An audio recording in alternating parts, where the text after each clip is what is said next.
వాళ్ళమైతము.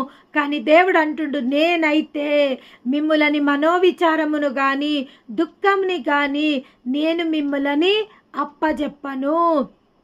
నేను అప్పచెప్పే దేవుడని కాదు, అది నా హృదయం కాదు. ఇక్కడ ఆయన ఏమంటుడు, హృదయపూర్వకంగా దేవుడు ఈరోజు మనతో చెప్తుండు.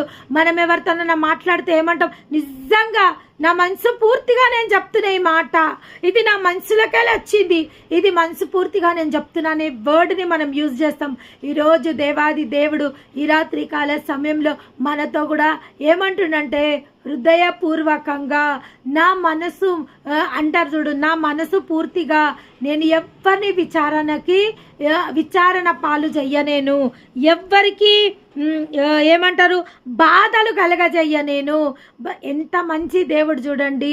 దేవుడికి ఎక్స్ప్లెనేషన్ చేసుకునే అవసరం ఏముంది?